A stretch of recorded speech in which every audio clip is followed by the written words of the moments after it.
In the summer of 1989, just before I turned 6 years old, my family and I lived in a small duplex at the end of a cul-de-sac. We had lived there since I was about 1 or 2 years old. Our duplex was set back a ways from the street. There was a tiny driveway between our door and the street that we had shared with a few other duplexes, but it wasn't much longer than a typical driveway, just wider. We became close friends with a family that lived directly across the street. Their house was right up along the sidewalk in a single-family home. They were an older man and woman whose youngest daughter still lived with them, and they also had custody of their young granddaughter due to some issues that their oldest daughter had with drugs. Their youngest daughter was a year older than my sister, and their granddaughter was just a little younger than me. It was nice to have someone closer to my age to play with. My sister is 4.5 years older than me and way too cool to hang out with a little kid. She was happy to have an older friend to hang out with too. Anyhow, we were always going over to each other's houses, and they were more like extended family than friends. So when the older couple asked my mom to keep an eye on their house while they went out dancing, of course she obliged. Their daughter was babysitting the granddaughter, as she had done several times before, and they just wanted someone else that they trusted to keep an eye out. They had 3 big aggressive dogs out back that really only liked the older couple and would attack anyone else, so there wasn't much worry of intruders. It was a good neighborhood, and back then neighbors had keys to each other's houses, even though most rarely locked their doors. Every 20 or so minutes, my mom would call their house just to check in. It was just the usual. "Are you two okay? Need anything? Okay, I'll check back in a little while." And then she would hang up. Now, before we proceed with the story, I should probably mention that their house was always very dark, and it had the feeling that the darkness wasn't just a lack of lighting, but more like a complete saturation of the shadows within it. I know it sounds weird, but I'm sure that some or most of you can relate. It seems we've all had an experience with a place like that at some point in our lives. After some time went by, my mom picked up the phone and dialed their number.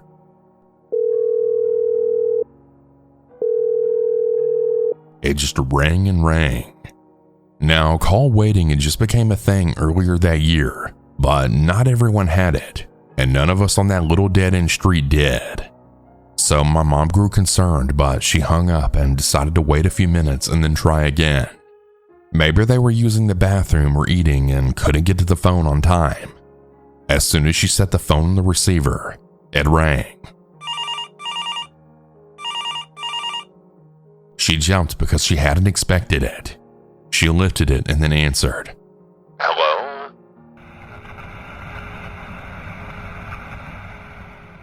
Static came from the other line, and it was loud. I remember her yanking the phone from her ear and then shouting into it. "Hello? Aileen? Is that you?" The static seemed to get louder and then more quiet and then back to loud. I remember hearing the faint sounds of a child crying and a girl shouting back, but the static was too loud. My mom shouted into the receiver, still holding it about a foot from her face. "I'm gonna call right back. There's a bad connection." Then she put down the phone. As she picked it up to redial, something caught my eye from out of our living room window. The window faced the tiny driveway that we shared with a few other duplexes in the street and ultimately the front of the house. I walked about 3 steps over to that window and looked across the street. Now remember, I'm almost 6 years old, so things don't immediately sink in for me at this age as being odd or out of the ordinary. I'm just seeing what I'm seeing. As I'm watching, the lights in the windows of the 2 front rooms are blinking wildly on and off, the porch light too. My mom was on her 3rd redial and putting her shoes on when I heard Aileen answer in a frantic state. I couldn't hear her exact words, but she was hysterical, and my mom just shouted over to stay there and she was going to come over there. She hung up and told me to lock the door after her. She shouted to my sister, who was listening to cassettes back in our room, that she'd be right back. She got the keys for their house and a baseball bat, and I followed her to the door where I promptly locked it after she stepped out. I went back to the window and watched her run across the driveway, which was gravel, across the road, through the little gate at their front yard, and then up the steps of the porch. The blinking stopped as soon as she crossed the threshold of their gate, with only the porch light remaining on. I watched as my mother tried desperately to open their wrought iron screen door. I could see her struggling with the doorknobs and alternating between yanking at the door and banging on it. She was standing with her legs apart to brace herself as she yanked and pulled on the door. Something at the bottom step of the porch caught my eye. A black shadow on all fours climbed out from the bushes that grew on either side of the porch steps.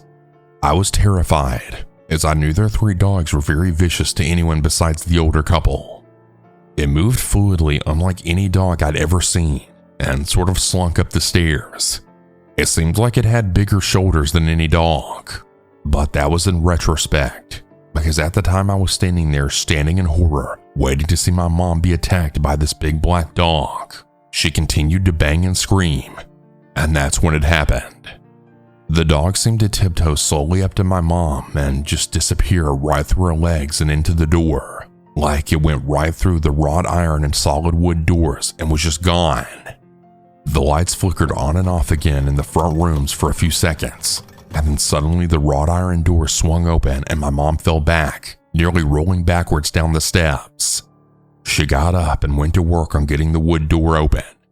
She disappeared inside, leaving the door open, and was gone for a few good minutes. In that time, the wood door moved back and forth, but not like wind was pushing it. It seemed very choppy, almost glitchy if you could imagine that. I could see lights flickering on and off inside of the house, and I thought I saw a dark figure standing upright in the doorway when it had reopened all the way. I was staring so intently that when my mom emerged suddenly, carrying the granddaughter with Aileen following right behind, it really startled me. They ran across the road up the little driveway, and I hurried over to unlock the door for them. The girls were crying when everyone stumbled into our house. My mom was trying to calm down the granddaughter and trying to get answers from Aileen about what happened. My mom's face was white as a sheet, and her eyes were big. Looking back now, I can register the amount of fear she felt. Aileen was going on about how they were in the den at the back of the house watching a movie, and they heard something crash in the front room. There was a large area of wall that was opened up sort of like a window between the den and the kitchen, and the same thing from the kitchen to the front room created a sort of openness from the front area through the house to the den. Aileen said that when she stood up to look through to the front room, she saw a large black figure standing in the front room. It was huge, bigger than any man she'd ever seen, and he didn't seem fully solid. The lamp that lit the front room, its light wasn't completely blocked out by the figure. She could kind of see through it. She screamed and grabbed the granddaughter and ran into the bathroom that was off to the side of the den. She locked the door thinking it was an intruder and tried calling my mom from the phone in that bathroom. The phone was also a toilet paper holder. Yeah, the 80s were a strange time. She said that she couldn't get through at first, and that all she could hear was a deep voice laughing on the line. When she finally got through though, it was laughing so loudly she didn't know if my mom could hear her shouting for help. This must have been the exact moment when my mom heard the static. When my mom was trying to redial and there was no answer, it was because they heard banging on the bathroom door. This bathroom had another door that led into one of the bedrooms, and even though she was terrified, Aileen led the little one into that room, locked the door to the bathroom, and then ran across to lock the other door that led to the hallway. She grabbed the phone in that room and took it into the closet and stacked several boxes in front of her and the little one, putting themselves as deep into the corner of that closet as possible. The phone rang and my mom answered it. It was Aileen hysterically trying to relay her message of fear through gasps and mumbled phrases. My mom just told her that she was on her way and left. She said that the whole time they waited in that closet, she could hear snarls and grunting and things breaking in other rooms. The dogs in the backyard were going wild, barking like crazy. She heard the door of the bedroom open and someone or something huge slowly walking toward the closet. She said the footsteps sounded loud and heavy, and she could hear very heavy breathing. Just then, the doorbell rang and she heard banging on the door. It was my mom desperately trying to get inside. She was way too terrified to move from the closet, so they waited until my mom got inside. She said it seemed like forever. My mom had gone into that house yelling for them and flickering lights on. When she got into the room they were in, they called out to her, and she dug them out of the closet and brought them back. I had just been quiet the whole time, just listening. I was waiting for my turn to speak. My mom got up and went to go get them some water and some tissues to wipe their tear-streaked faces. As they were sniffling, I decided that it was my turn to speak, and I asked, "But what was that big dog, and why did it go through the door?" "What do you mean?" my mom replied. She had stopped walking midway back to the sofa where the girls were sitting at. I was still standing in the middle of the room. "When you were on the porch fighting with the door, I saw a huge black shadowy dog walk out of the bushes, up the porch steps and through your legs. It then disappeared right through the door. How did you not see it? It was right there." I was pointing at the window in the direction of their house. Once more, the blood rushed from my mom's face and she nearly dropped the cup of water. I don't know what you mean. The dogs were in the backyard. I heard them barking," she replied, sounding as if her throat was dry as a desert. "It wasn't shaped like those dogs. Its shoulders were too big and it moved like smoke. It went right through your legs."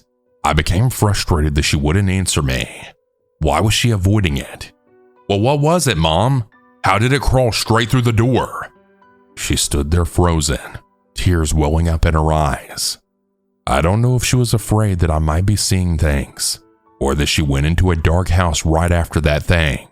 She finally blinked, a single tear rolling down that she quickly wiped away, and she handed the girl some tissues and a cup of water. She turned to me and looked at me in a way I'll never forget, and then simply said, "You saw nothing. You imagined it." And she continued consoling the girls. They called the bar that the older couple had gone dancing at and had them paged. When they called back, my mom explained what happened and they rushed home, police arriving soon after. The police searched the whole house and found nothing. No sign of forced entry, no person or people. There were many broken knickknacks and decorations throughout the house, as well as weird scratches on some walls and on the bathroom door that leads to the den. In the end, they just assumed it was an intruder. They said my mom must have scared them off when she came for the kids, and since they ran out leaving the door wide open, the suspects most likely just snuck away. Nothing was missing from the house. Since that day, I only mentioned to my mother one other time of seeing dark shadow people. She looked at me the same terrified way she had that night, and I never brought it up again. I hated that look. It made me feel wrong or bad. I started thinking about all of the absurd, unexplained things I'd seen for as long as I can remember. My earliest memories started around 2 years old, and I can remember lots of things like eyes staring back at me from dark corners, dark shadows during broad daylight, things disappearing and reappearing in other rooms or days later, or things moving in my peripheral vision. But I never knew that other people didn't see this stuff until that day. I'm an adult now, and I still fear the dark. I almost always have that feeling that something is watching me, but now I hesitate to look back. I fear what I might see, knowing since I was 6 years old that I shouldn't have seen that stuff at all. That hasn't stopped me from having dozens of other terrifying experiences and still seeing things that I can't explain.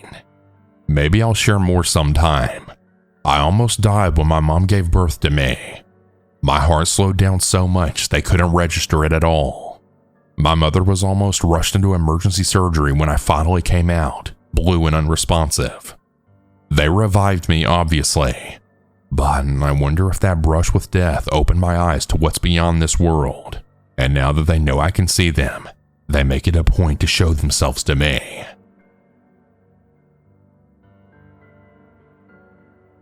When I was in the 3rd grade, my family moved into this house in a really nice and quiet neighborhood. It had a big front yard and a gated backyard where we kept our dogs. A nice home to grow up in. Not soon after, we found out it was haunted. My sister and I didn't really know, but my mother had various experiences that led her to leaving Bibles under the bed open to specific scriptures and blessing all of the doors with a cross made from oil.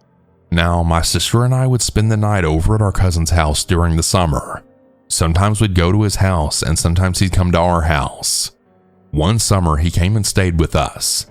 We were a few years older now and fully aware of the odd things going on in the house, but never had real experiences until after this incident. My cousin, my sister, and I turned the living room into our sleeping area. The TV was set up so we could watch movies and snack on popcorn, but eventually we slept on the floor with all of our blankets. It was in the middle of the night. I'm not sure what time it was exactly, but I remember my cousin waking me up because he had to go to the bathroom and didn't want to go alone.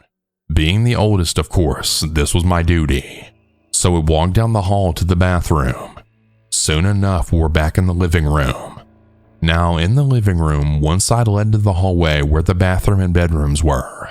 The other side led to the kitchen, dining area, and door to the den. When we got back and got on our spots on the floor, we were facing the dining area where the door to the den was, which was wide open.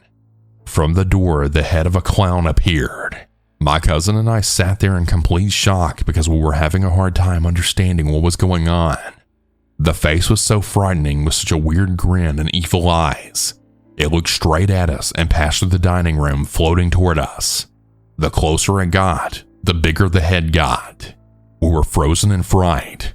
But the moment the head was fully inside of the living room, on the other side where the doorway to the hall was, appeared a woman. She had long black hair. Her face was blurred so we couldn't really see who she was. She had a long blue or purple dress and held a lit candle in her hands.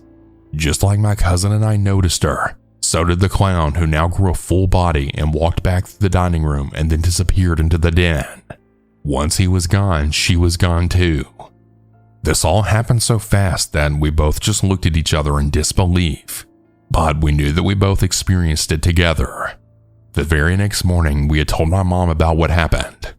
Of course, she believed us, but she said that we had been protected by an angel. After that, we had a lot more experiences with ghosts. Beds shaking, shadows walking by, disembodied voices, a pillow being pulled from under me, even an experience of sleep paralysis. We lived in that house for years and just really adapted to the ghost experiences until we were eventually forced to move. But by that time, I was in my 20s. Since moving out, I haven't had any more experiences with ghosts like I did in that house. But I always wonder if the people living there now are going through the same things we did. Who really knows, though?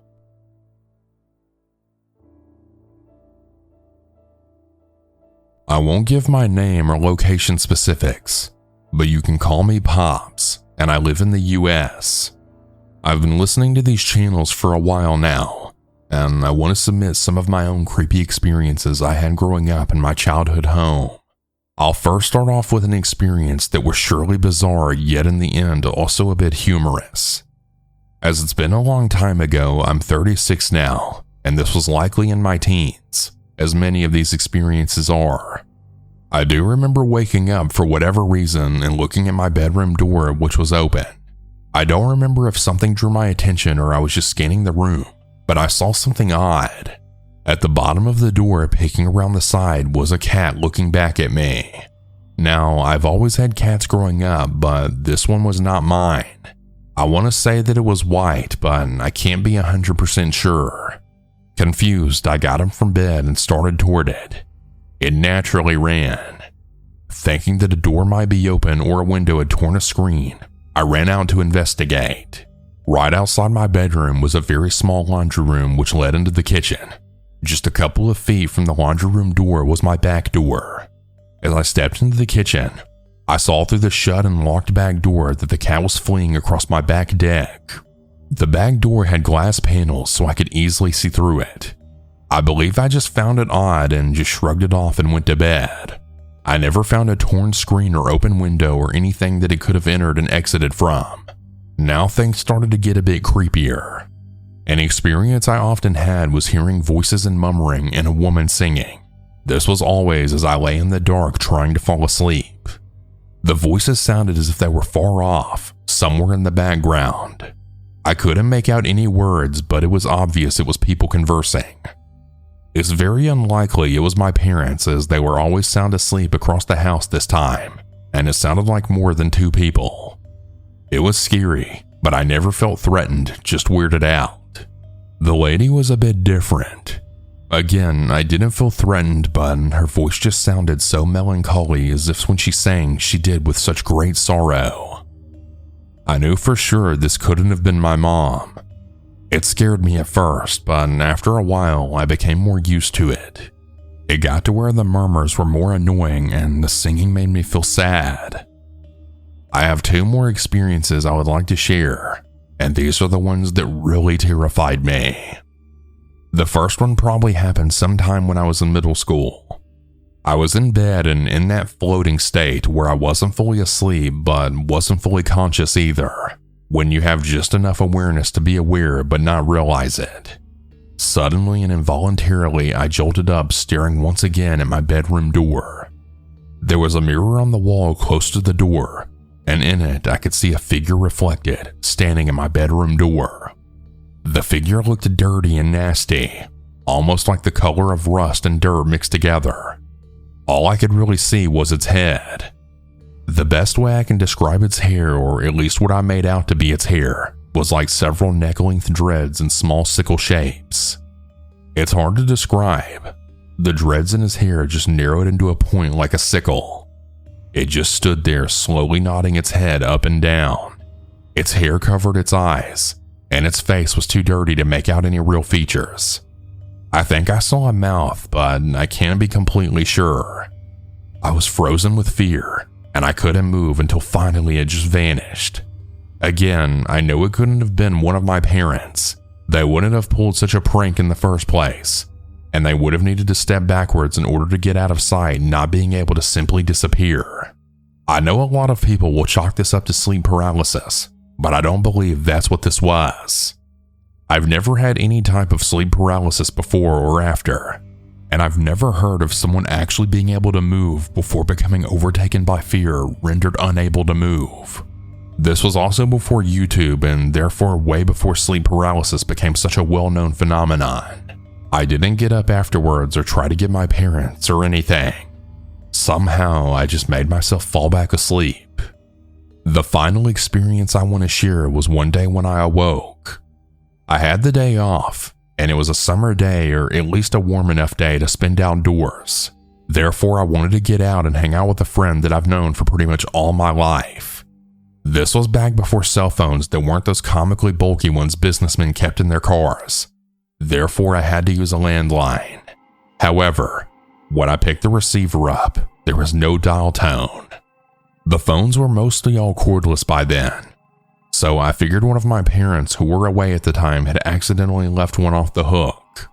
Not thinking much of it, I went around but couldn't see any that were readily visibly off the hook.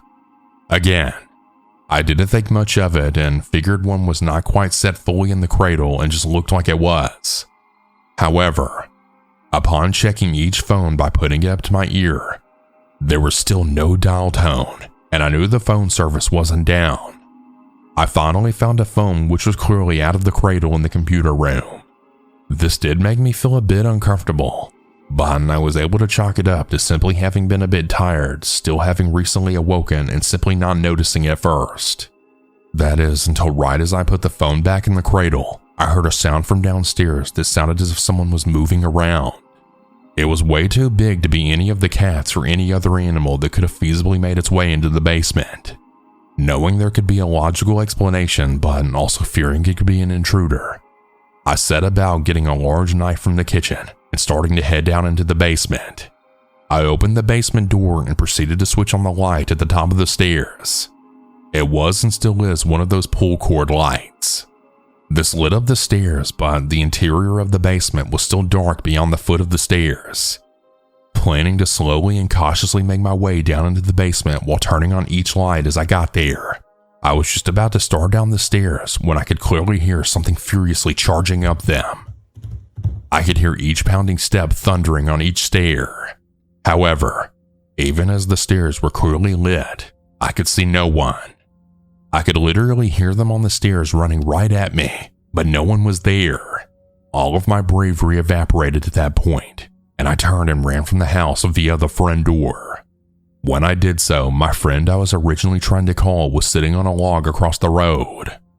He looked at me puzzled as I ran into the house, so I ran over to him, calmed myself down, and then told him what happened. I know for sure it couldn't have been him. There was no way he could have gotten into my locked basement, ran up the stairs, but somehow have been invisible, then get out of my basement, lock it back up, and then get across the street before I could make the short dash out of my house. There's just no way he could have done that. So yeah, these are my stories, and I still have no idea what it was. Hey everyone, that's about it for today's stories. If you have your own story that you would like to send, you can send it in at southerncannibal.com, or you can email it at southerncannibalstories@gmail.com. I look forward to telling your story. Have a good night or good day, everyone. And remember to always stay